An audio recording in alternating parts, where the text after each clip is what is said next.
BetOnline is the world's most trusted betting platform and your number one source for betting on all the madness. Whether you're a seasoned fan or a first-time bettor, BetOnline is your ultimate game day companion. With the largest selection on odds on everything from college basketball to a $200,000 bracket contest, BetOnline continues to be your number one sports betting source. From every Cinderella story to every hat trick, BetOnline has you covered with odds, stats, and more for every game, every play, and every win. BetOnline, the game starts here. Welcome, everybody, to another fan-flippin'-tastic edition of the Fly Guys podcast. Justin Goodhart, Cameron Klein, we rejoin you for more scintillating conversations about our beloved Philadelphia Flyers. We got on at about an hour ago, Cameron, and we spent the entire hour where I was just having the chance to divulge my historical knowledge of the NFL to you, to talk about the greatest head coaches of all time, players, who would work in today's world, who wouldn't have worked, who wouldn't have transitioned well over as a coach. And I looked up and I was like, yeah, we should have been recording. This would have been good. It was a classic, again, why we started this. Yeah, why we started this thing. Yeah, it was a lot of fun though, and again, it was a continuous conversation we started via text earlier this week about coaching, Mike Ditka specifically.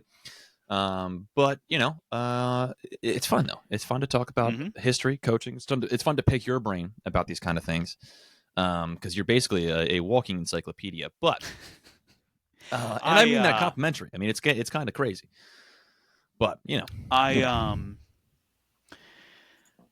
I will tell you this right now, and I think that, if anyone that's an NHL historian out there, anyone that's an MLB historian, NBA or NFL, I think it is one of the most cool things in the world when you get to have that conversation. Like, you hear people talk about sports in a different way, and I just get to sit back and just think about, they're talking about maybe, oh yeah, the 07 Patriots were so great, this, that, and the other. I'm thinking to myself, well, they were, but I mean, people forget those games started to get close. And everyone seems to forget that. They talk about the 52-7 win against Washington, how they, came out blazing over the New York Jets. They conveniently forget that the Baltimore Ravens had them on the ropes, and the Ravens were horrible that season. They conveniently forget that the Philadelphia Eagles were up 28-24 late in the fourth quarter and could have beaten them. They conveniently forget the Giants were up 28-16 over them in the second half before they came back to end up finishing that year 16-0. So no matter what, always just remember that there's always a little bit more to the story than just what the stats say, and usually those stories are pretty fun to learn. But as we turn back over to hockey, Cameron, I wanted to – well, firstly, the Flyers played last night. They played a hockey game, and they won. They beat the Tampa Bay Lightning for the second time this season in a shootout. Yeah. And, Matvei Michkov scores in the shootout. We love it. Owen Tippett gets the game-winning goal. And Sam Ersson continues to do what he does in shootouts, which is be very good in a shootout. Yeah. If the entire game was a shootout, I think Sam Ersson would be a Hall of Fame goalie. Maybe. But in 5-on-5 action, it ain't that. He was fine last night. He didn't lose them the game, right? And I think that's kind of, in my opinion, I'm like, that's kind of what Sam Ersson needs to be, right? That's kind of the only way it would, in my opinion, really work. Is like, he's not going to be. Every once in a while, we've seen him win the Flyers game. We've seen it happen, but you can't rely on him to do that. And honestly, he's just the goaltender where it's like, well, he should be a guy who he's not going to lose. He can't lose you the game, and that he can handle consistently. Yeah. But he's a backup. He's a backup. That's the point. That's what I'm trying not to say, but that's exactly right. He's a backup. This is what it is. I texted you the other day, and I said, here are the players that I want to keep, and here's everyone else that I want to get rid of. Yeah. And there were actually a couple guys that I missed when I looked back at the message, like Nick Seeler, for example. Yeah. Get him out. Get him out. I don't want him to be a Flyer anymore. Full 360 on the show. It's come absolute full circle. We go from mocking people praising the Nick Seeler contract to saying, wow, what a couple of dumbasses we were, to back to the guy's not good anymore. I mean, he's fine, but he's just not for the future, No, he's not. And that's it. That's the point, is that I think it's high time that we get to a point where we don't get married to almost any of these players. You can't be married to these guys because you're married to mediocrity right now if you do that. And Seeler, the second goal that the Lightning scored to take a 2-1 lead. Yes. It was 15 seconds into the second period.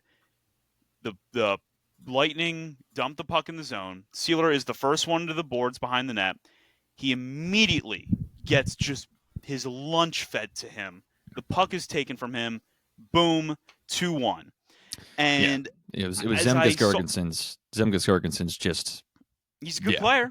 I understand he's a good player. Yeah, but you can't let him beat you 3 times in one corner. You know. Yeah. And that is the problem I have with the Flyers as a whole. They don't win enough puck battles. And it's very obvious that they don't.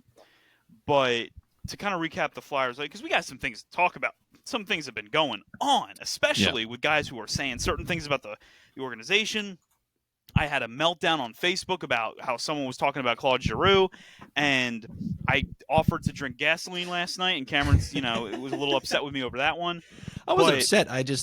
As soon as I got the text, I laughed, and I was just like, why does he do this to himself? Because it was, for those that don't know, obviously speaking of winning puck battles, Bobby Brink had a great game last night. He won a lot of his puck battles, which was a prime reason of why he played so well. His scoring his second goal, Justin texts me, he goes, if he gets a hat trick, I'm going to drink gasoline. And I think to myself, I'm like, he's already got 2. Like, you really got to, you're right there. It's not absolutely crazy. But you know why I knew he wouldn't get the hat trick? Because NBC Sports Philly does the stupid hat trick watch above the scoreboard. Get rid of it. Get rid of it. Not with this team. You can't have it up there with this team. Hockey is a game of superstition to me. You can't have that up there. Well, sports is a game of superstition. Well, it is. But no, and then that puck battle he won to set up the assist on the third goal for the team was beautiful. That was all him. Was so nice. And shout out to Ollie Luxell as well for popping the puck finding over. Ryan Poehling right there. But that was all Bobby Brink. Bobby Brink. And so a lot's been going on though inside the locker room. Notably, it's a guy that if you've listened to the show long enough, you know how I feel about him. I remember celebrating the day that we hired John Tortorella as our head coach, but we haven't really been talking a whole lot about the head coach. But I think it's high time, Cameron, that we did talk about it, because I think it's just become. I just think it's become a little too tiresome to constantly see guys that are getting benched. And you don't really know why. Like, Matvei Michkov doesn't play well on defense, and then he's benched for the rest of the first period. And I'm not here to question John Tortorella's reason. I understand you want your players to be all, 180 feet players. I understand that. But the Cam York thing, and I'll tell you what, that's not a good look. That's just not a good look for Tortorella. For Cam York, who was benched earlier in the week, and then comes out and says, I would have liked to have talked to the coach about this. I would have liked to have said, at least gotten a word as to why I was being put up in the press booth. Yes. I think that it would have made a lot of sense, and I think that it would have been understandable, but Tortorella just didn't do that, and it's caused quite a stir. And then Chris Pronger, our good friend, goes into it, Cameron. Yeah, he calls it out.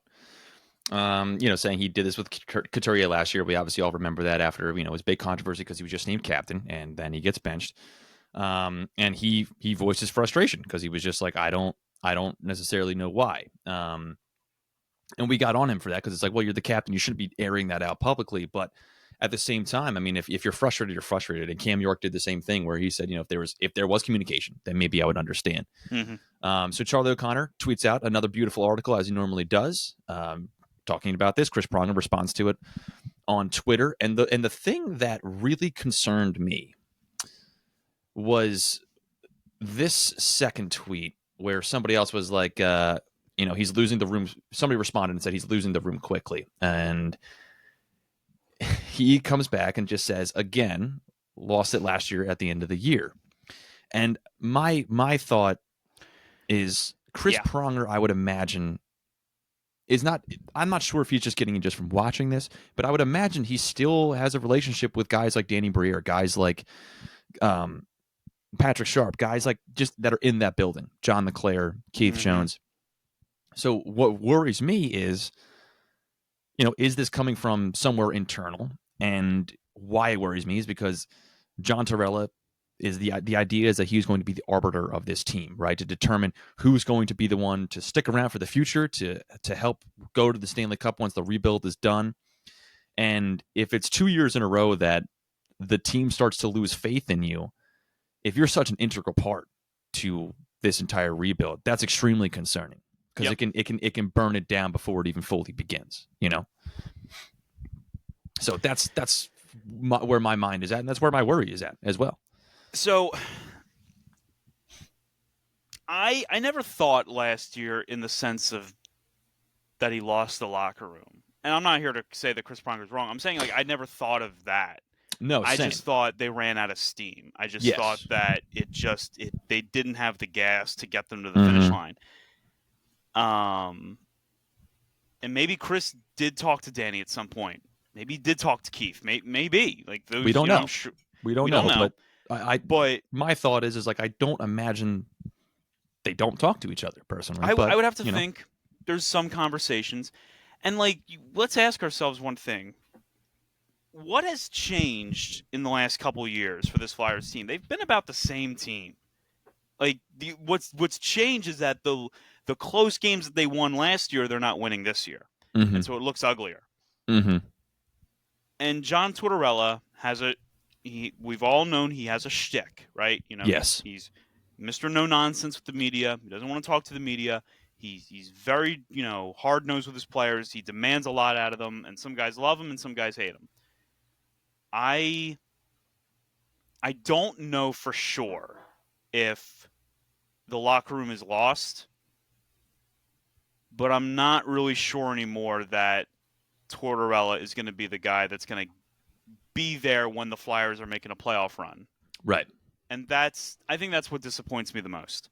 Because I really do believe John Tortorella can do it. I really think he can get the Flyers to where they need to be. I've seen him do it with other teams. The Lightning were a nothing franchise, and then he wins a cup with them. The Rangers, he helped them maintain just long enough, and then it's Alain Vigneault that takes them to the Stanley Cup Final in 2014. He's been there and done that. The Columbus Blue Jackets, I know that he can get it done. And it disappoints me if it's going to end up not being the case in Philadelphia, because I do think he's a great coach. And it just bums me out that the team is so bad, and he seemingly doesn't have the best relationship with key guys that are going to be here for the rebuild and all that stuff. It just bums me out, because I want it to be him. I really want it to be Torts.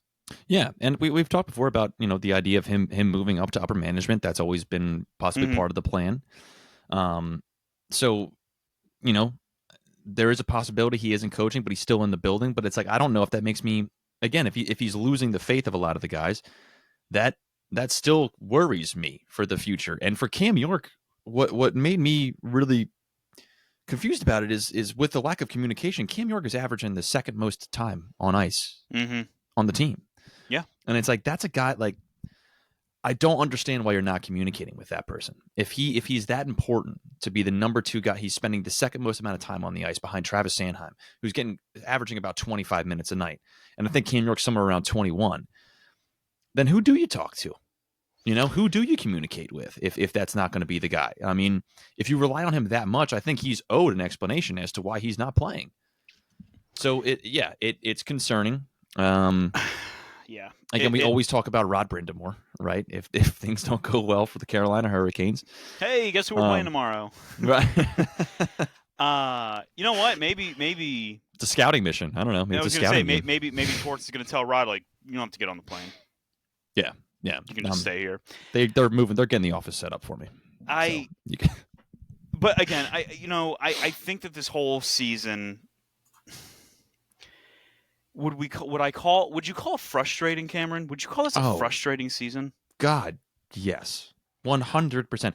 Well, if you go back to when we first were recording for the beginning of the season, we were talking about how we think it could be a wild card team, because you add in Matvei Michkov, you add in this offensive push that seemed to be one of the things they didn't have. You have, hopefully, Fedotov figures it out, and Ersson continues to play the way that he did last year, and it could be just enough to get us to squeak in. And how prideful and how good it would feel to get just even a lowly chance. And don't get me wrong, the East is stacked, right? The East is very, very stacked. Mm-hmm. But at the same time, I mean, December, January, the holiday break, it was rough. As bad as it gets. Rough. And then this homestand.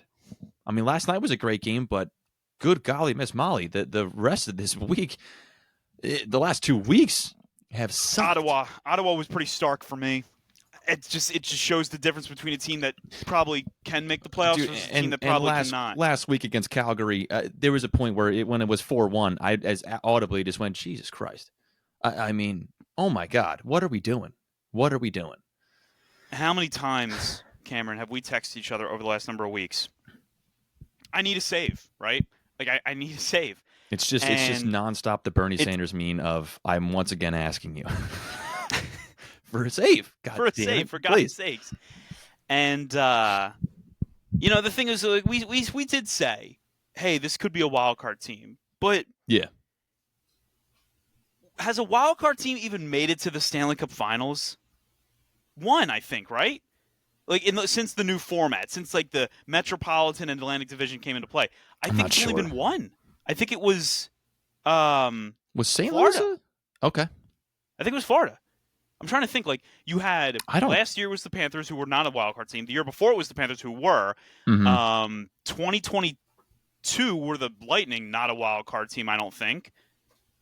21 was the Lightning. We know that they weren't a wild card team. 20 was the Lightning. We know they weren't a wild card team. Yeah. 19 were the Bruins. The Bruins were not a wild card team. 2018 were the Capitals, not a wild card team. Yeah. 2017 the Penguins. 2016 the Penguins. Was St. Louis a wild card team in 2019? They probably were, actually. I guess they might have. So that would be another team right there. Yeah. I can't remember if they were a wild card team or they finished third, but yeah. Yeah. But so obviously, like, it's rare. It doesn't happen. It's not common. Yeah. And the Flyers were never going to win a cup. So by middle part of the season, I'm watching these games, and I'm not getting angry anymore. And I'm just kind of looking at it, and like I've been angrier of late, just because I'm like, it's not from I can't believe they're losing this game. It's oh my God, I can't believe they're not learning. Like they're not getting it. Like not everything's the same. It's this goal, Fedotov ducks his head to avoid blocking a shot, and it goes in the net.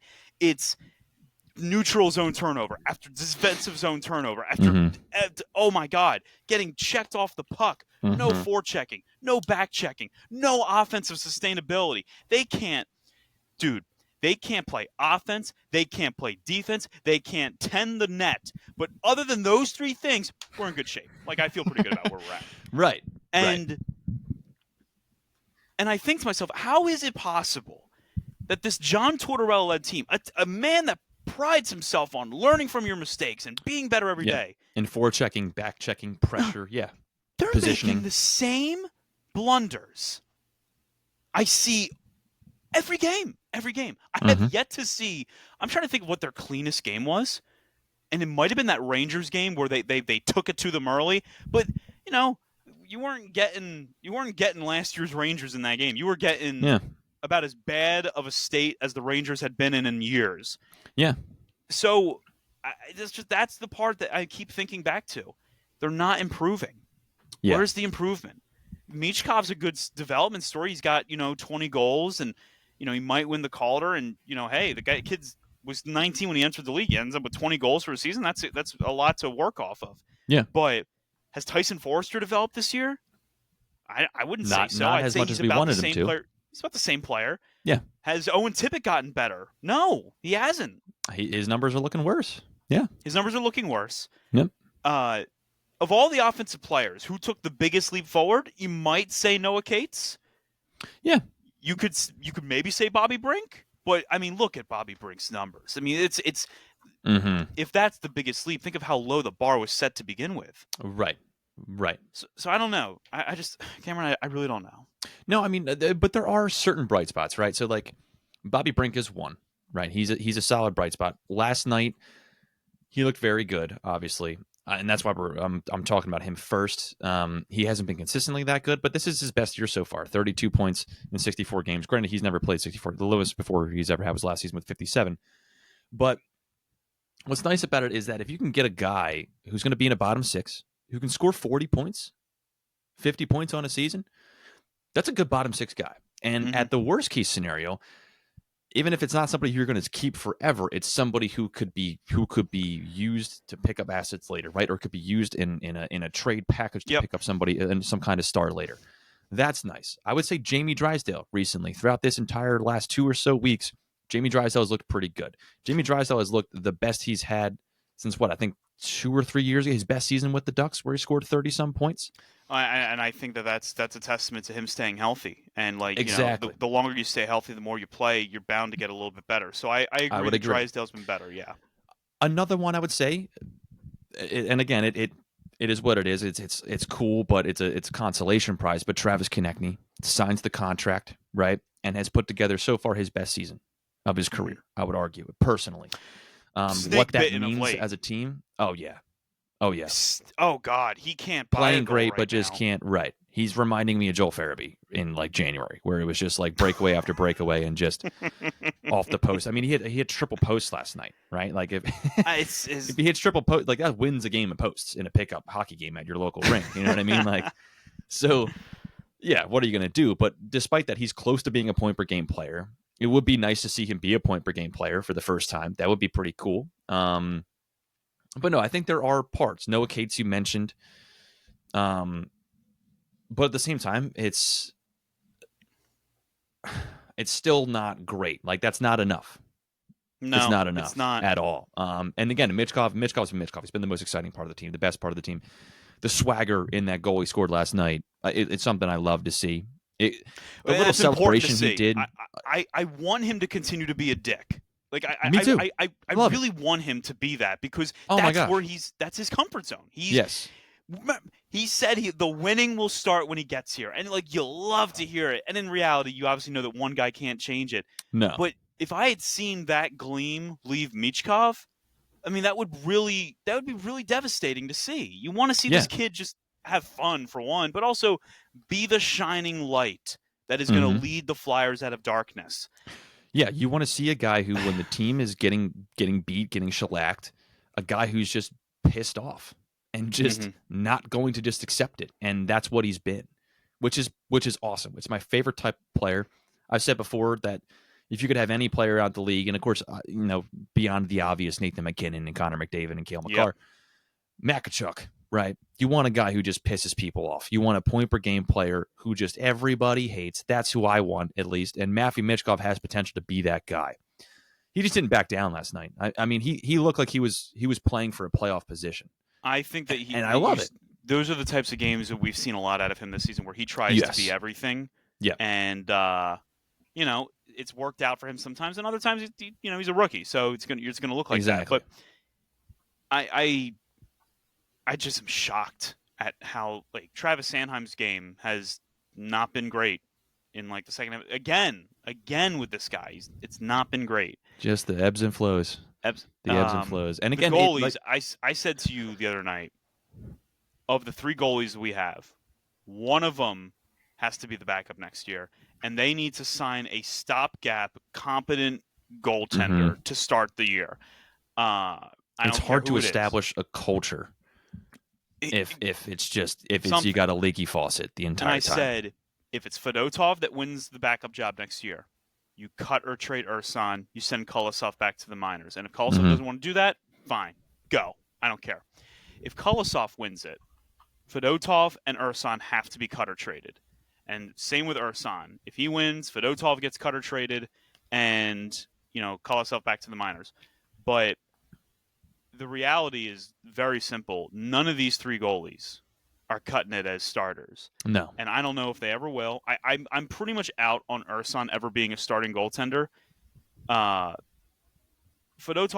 it's on life support for me at this point. Right. Kolosov's the only one because he's young for me. He's the only one that you've. But again, I'm saying, oh, he's young. He could be developed. Name me a goalie the Flyers developed. Right. Ron Hextall's the last one they developed. Right, though. You're right. The last good goaltender they had was Steve Mason, who they didn't really develop. No, they did not develop him. And then before him, who was the goalie before him? Breeze. I mean, right. Right. Oh, right. Why am I skipping him? Yeah, Briz. Yeah, and again, they didn't develop him, and he wasn't good. And then Bobrovsky, who has one of the best rookie seasons in Flyers history, and then they're like, bye. Now's the time to trade the asset. Right. Because we got this other guy who also ducks from pucks. What's up with Russians and ducking from pucks, man? I don't know. They must be afraid. I guess in Russia, pucks shoot you. I don't know what to say. But I'm so bleh with this team. You know, it's what happens to the Flyers too often, and it's what the Flyers have been for a damn decade. You know, you get to a point, and I see on the Broad Street's hockey Slack the other night, you know, Flyers take the lead, and you see some guys like, that's not what I wanted to see, and it's just like, yeah, I'm supposed to be rooting for losses, but I can't. It's not in me. I can't root for this team to lose. I know it's better if they lose, and I know deep down it's a good thing if they lose games. But you're asking me to sit in front of this TV, dedicate 2 or 3 hours of my time to watching this team, and I'm supposed to root against this team that I've grown up loving? It's not happening. I can't do that. If they lose, fine. I turn off the TV. I go on my merry way. I read a book. If they win, you know, it's still cool to see Jim Jackson get excited. It's cool to see them greet the goalie. It's cool to see Lou Nolan, who they have got to save at this point, because that man is so disenfranchised with the team when you hear him do the PA announcing. How can he not be? They need be? a contender, if for no other reason. He deserves it for everything that he's done for this organization. Yeah. How could he not be? I mean, seriously. But no, like last night, like, again, them winning that game, watching Brink play the way he played, the juice that he brought, Michkov scoring that shootout goal, and the celebration he did skating over, it was awesome. It felt very prideful, despite the fact that they have been what they are, despite the fact that we know that it's going to hurt their draft position. But still, it felt like you had pride in something, and that's what Flyer fans pretty much want, right? Like, it brings me back to, again, in the 2013-14 season, where they weren't world beaters, but going into Game 7 against the New York Rangers, you thought, man, they could we're going to bring this. We're going to bring it, and it's that feeling that is so lost. It's the fact that they can't beat the Kraken. It's the fact they can't beat the Blackhawks. It's the fact that they can't beat the Predators. It's the fact that against the Penguins, they blow a 3-0 lead. They can't beat the Islanders. They can't beat the Devils. They can't beat the Sabres. They can't beat the Bruins. They can't beat these teams. Yeah. And you're right. There's a pride level, not just in the organization, but the fans. Like, it's Philadelphia, man. What did I say? Oh, what did I say last night in that slide? I said, remember the days when the Flyers it's like a Tuesday night. The Flyers take on the Florida Panthers. And those are the days of Mike Richards and Jeff Carter. And you know the Flyers are going to win the game because they're better than the Florida Panthers. And Mike Richards might kill David Booth. That might happen. Yeah, that was rough. Yeah. That was a bad hit. Oh, yeah. He was an animal. Scott Stevens level hit, for sure. He was our animal. He was our Scott. Yeah. And the point being, though, was that we won those games against those teams that we were better than because we were competitive. We made deep runs in the playoffs. We would at least get to the second round every single year. Sometimes we got to the Eastern Conference Final. Sometimes even the Stanley Cup Final. And you felt like they're in it. They're in it to win it.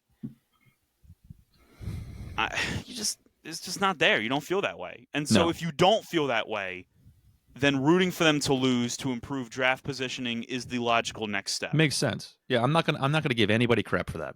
Yeah, and listen, if you're listening to this and you're thinking to yourself, like we need them to lose, I get it. Yeah, 100%. I get it. You are not wrong. And you know what? If they lose, it's like, all right, fine, they lost.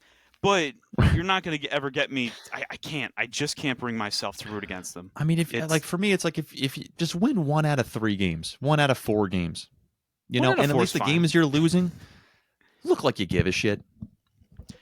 I look think like that you're fighting for something. During that Ottawa game, it just got so off the rails for them in that third period. I know this is probably not it because he's not the force that he used to be, but it's just like watching that game for me was just like, yeah, well, Dad's in the building, so yeah, he has our number a little bit. He has our number, I think.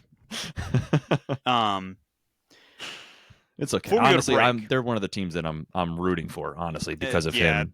I mean, him, Columbus, Toronto. Those are pretty much the ones. Ottawa, Columbus, I think as well. I don't know why I am, but Detroit's kind of a cool story. I wouldn't mind seeing Detroit. I like Detroit because I like Steve Yzerman. I've liked what they've done in terms of the front office recently, the past 2 seasons. So I do kind of like that too. I will agree with you. And I'm not sure if you saw who did they play? The Buffalo Sabres 2 nights ago. Dude, they kicked the crap out of them 7-3, but full online brawl. I think twice. It was an exciting game. It was Flyers, very Ottawa exciting. Senators stuff from 2004. Exactly. Actually, I'm pretty sure at one point every player got a game misconduct on the ice. Yeah, it was pretty cool. That's hockey. That's the hockey we like. Yeah. We're gonna take a quick break. When we come back. Speaking of Dad, I want to talk about him a little bit. Just not my father. We're talking about Claude Giroux. Right. But I want to talk about it just a little bit, and I want to. Yeah. I have something to say about Facebook Flyers fans. I got a lot to say about that. I think we'll we be right all back. do.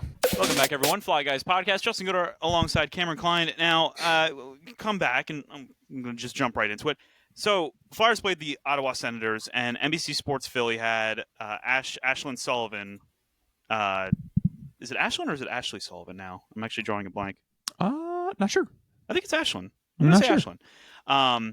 Anyway, Miss Sullivan had the chance to talk to Claude Giroux and just talk about, maybe it's like his favorite teammates. And naturally, Claude mentions Danny Briere because, the two lived together at one point. So it makes sense.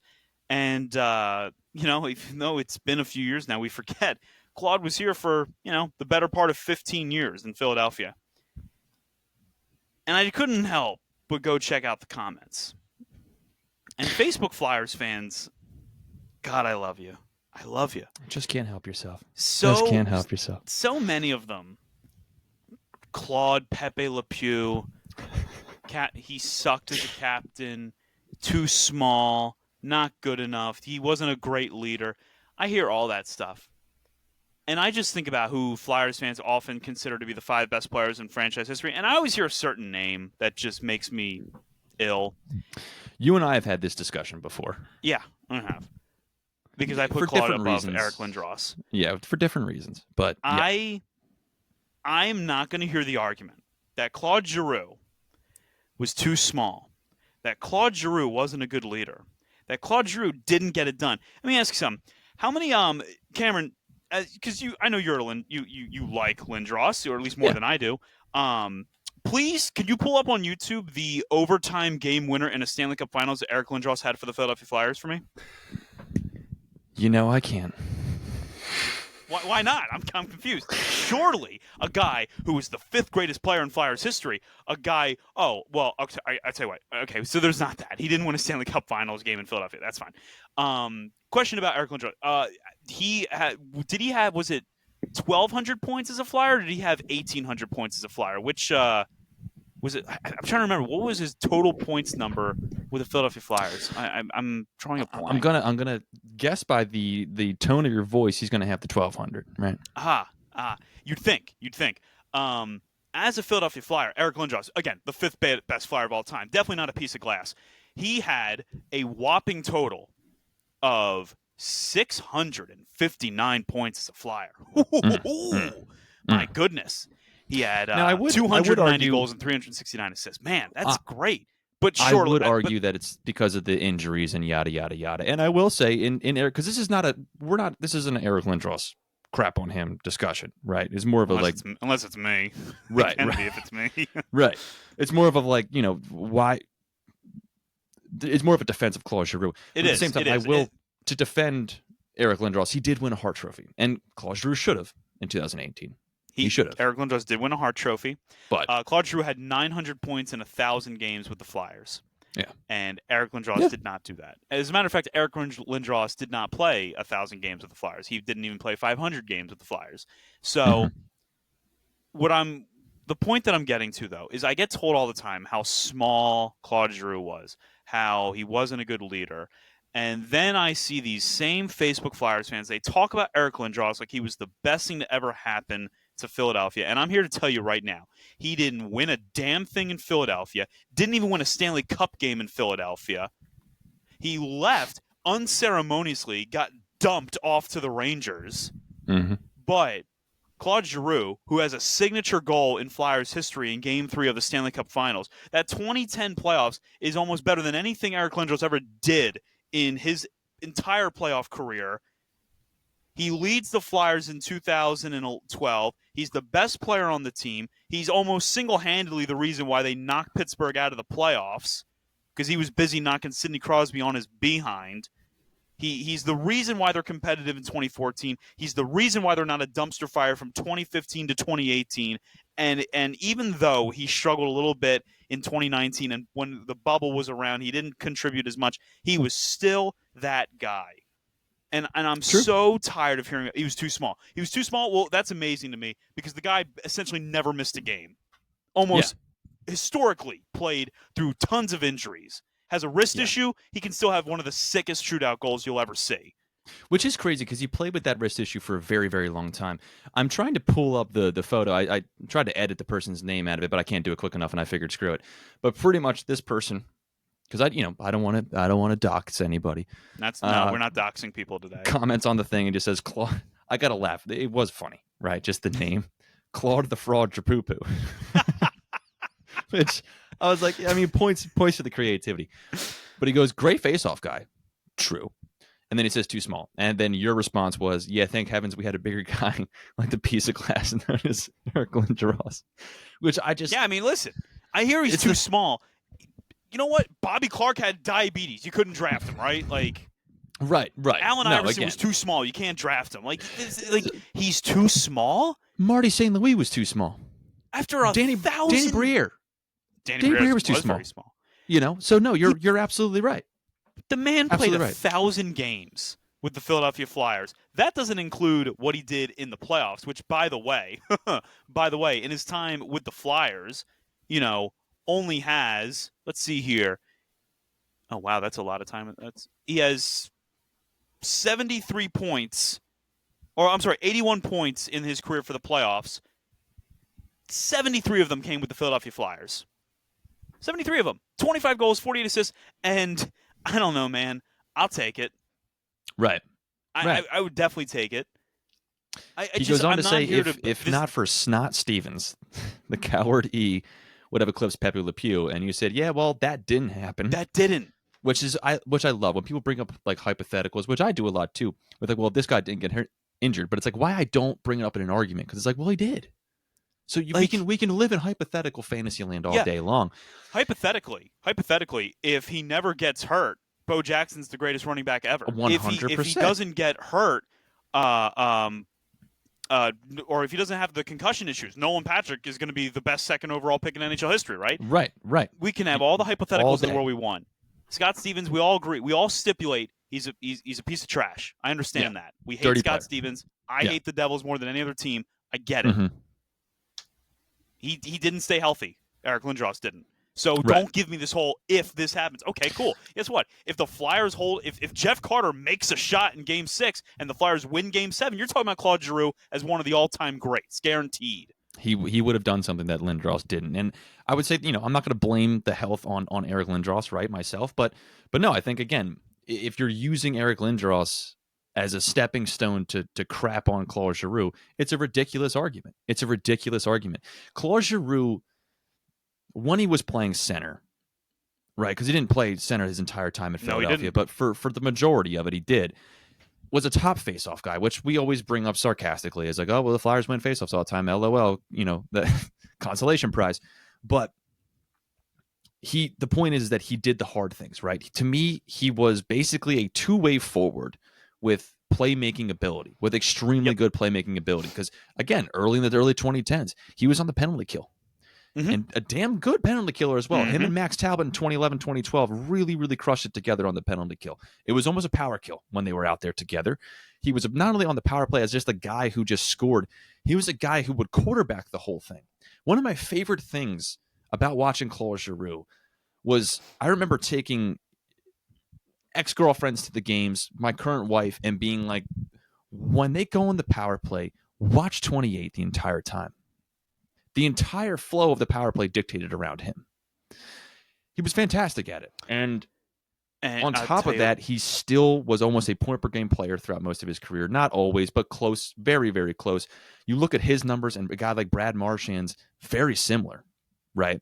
But one's considered a winner and a great leader, whereas the other one is apparently too small. Make it make sense to me. Let me make another point. Who do you think in the last 20 years, who's one of the more beloved Flyers?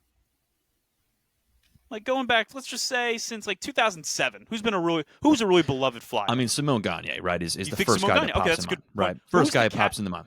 Who was the captain? But in like 2010, 2010 was Mike Richards. Yeah.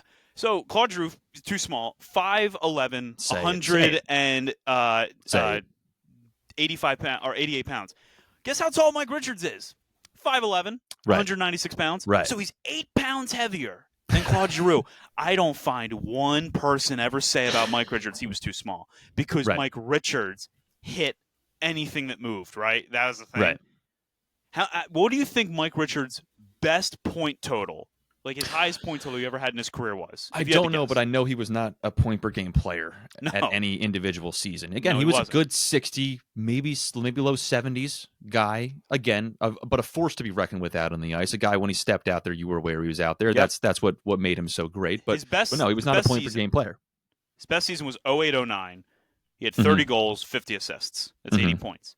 Claude Giroux eclipsed 80 points 3 times in his career. Yes. So, again, though, because of what Facebook people say, he's too small. Well, unfortunately, Flyers fans, if you loved Mike Richards, you loved a small weakling, I guess. There's just nothing. Mike Richards was a wimp. If that's how you want to look at it, yeah. Because, of course, you know what? While we're at it, I'll tell you what. He's too small. Bobby Clarke, obviously. Say it, brother. He was probably 6'3", right? He was a big, strong guy. Would you be surprised if I told you Bobby Clarke was lighter and smaller than Claude Giroux? But I don't hear anything about him being too small, because he won cups and he's the greatest Flyer, and he's the greatest Flyer. He's the greatest player in this team's history. And he is. He absolutely is. But would I take him today? He's too small. So I don't. He's too small. But thank God they got that 6'4" guy who won the Art Ross Trophy. He won a Hart Trophy. And another thing. He did, yeah. I think very important to make mention of. During his time with the Flyers, he was always in the All-Star game, right? Always in the All-Star game.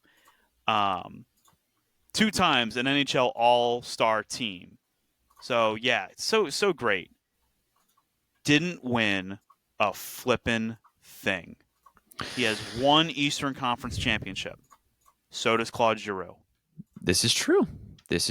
Now, I fail to see why Eric Lindros is held in a different light than Claude Giroux is. No.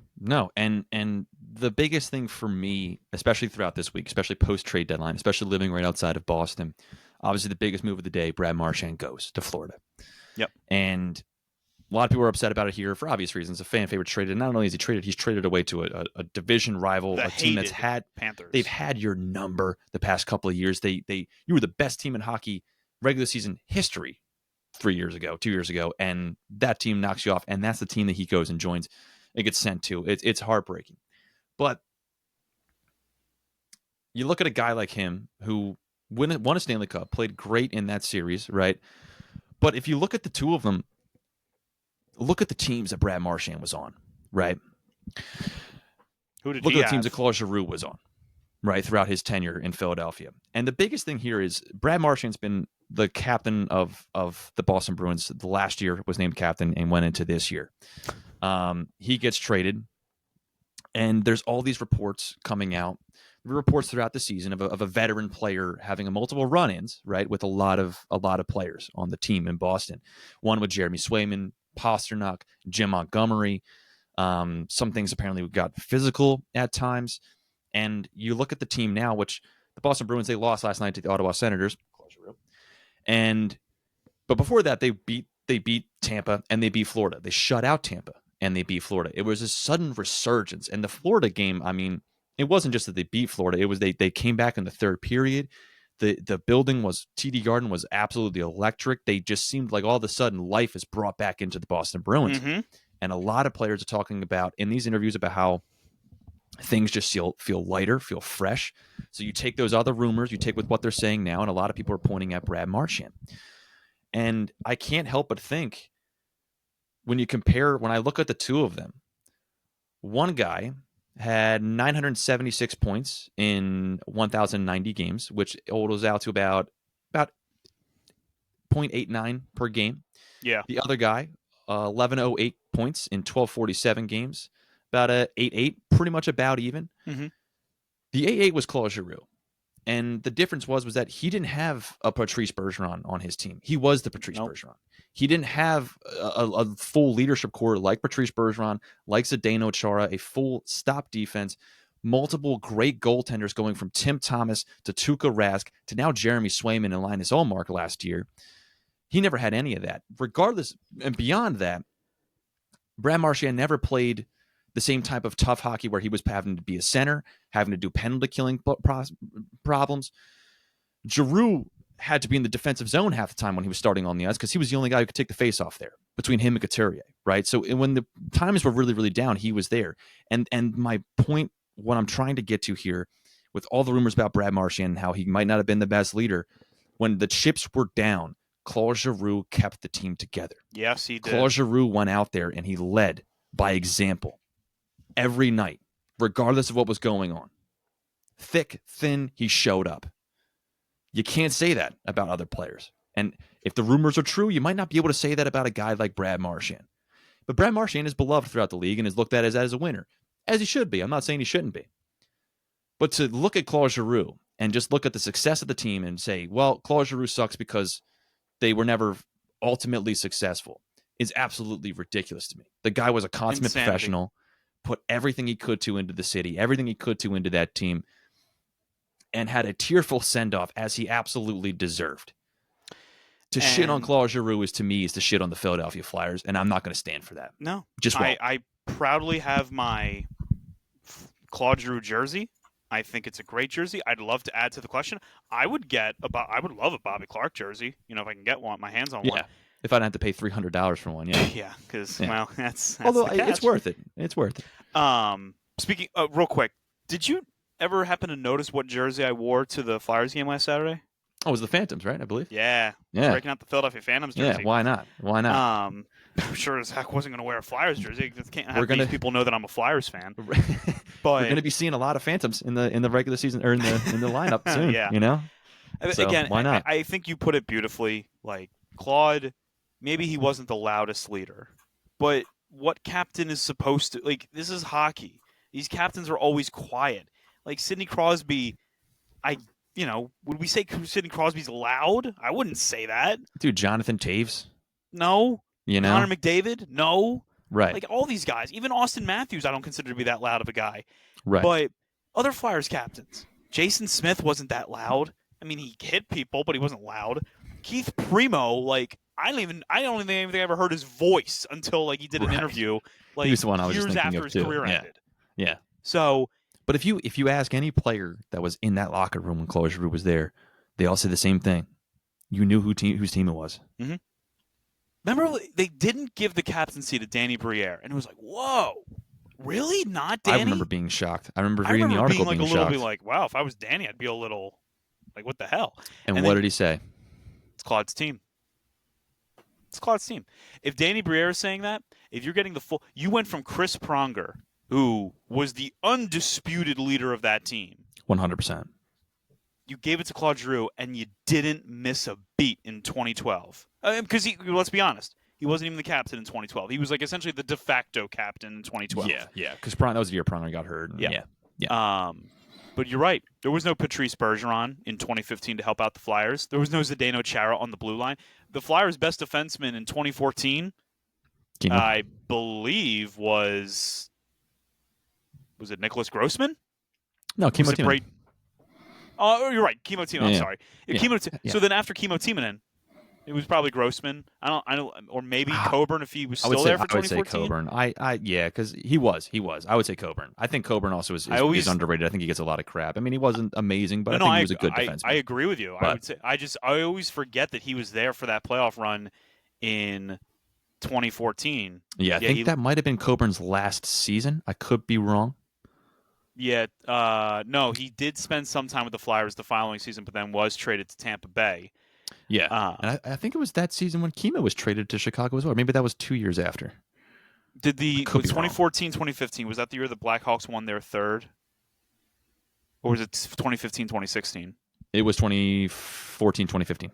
Yes. Yeah, because the champion the next year were the Penguins. Yeah, so yes, that's when they traded Tiemann into the Blackhawks and he got his ring.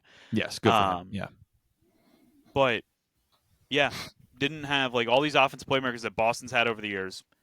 Drew's best offensive teammate, okay, you could go with Jake Voracek, who wasn't much of a scorer. He was more of a passer. You go with Wayne Simmons, who had 2 or 3 really good years, but outside of that, his physical decline came.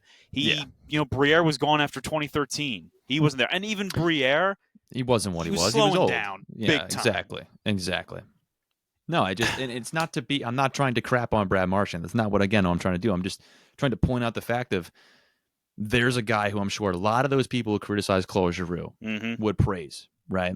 And it's like, well, they on paper, production wise, close to the same player. But Claude Giroux was taking faceoffs. Claude Giroux was a better special teams player, at least in terms of power or penalty kill. And again, Claude Giroux never lost the locker room. No. And that's why I'm never going to hear the argument of he was too small. I will not. We will. The Fly Guys podcast will not tolerate Claude Giroux slander. It just will not happen. Do it. But that Eric Lindros guy, well, thank God they got him so they could get swept by the Detroit Red Wings in the 1997 Stanley Cup Finals. Thank God. Again, I do appreciate how you view it because you view it as the whole big picture. When I view it, I always look at the individual player, point per game production, that kind of stuff. But no, you're right. Again, like especially when you look at the package that went to Quebec that eventually became Colorado, which eventually pretty much just won in the Stanley Cup. It's hard not to view it that way. It's hard not to blame Eric Lindros for that. I don't blame him. Yeah, I mean, I think it would be silly to blame everything on Lindros, especially for 2000 when he got cheap shotted by Stevens. Yeah, but and I don't love the way the Flyers handled the punctured lung issue and, whatever. Nope. I'm not a fan of that, but yeah. Flyers made mistakes. I think Bobby Clarke hated the guy, so I think, he wanted nothing to do with him. But, these are the same Philly fans that'll tell you how great Buddy Ryan was. And he didn't win a single playoff game in Philadelphia. But Andy Reid, horrible. Only won more than any other coach ever had. Buddy Ryan was the best coach in Eagles history. Oh. That's what I've been told. Well, now it's Nick Sirianni for sure, but I've been told it was Buddy Ryan. Yeah, right. As we wrap up how here, many playoff wins? Right? Okay, right. Yeah. Double zeros. For the Fly Guys podcast, this has been Cameron Klein. My name is Justin Goodall. Be sure to follow us on Twitter at Fly Guys Podcast, on Instagram at Fly Guys Podcast. Be happy, be healthy, and for your own sanity,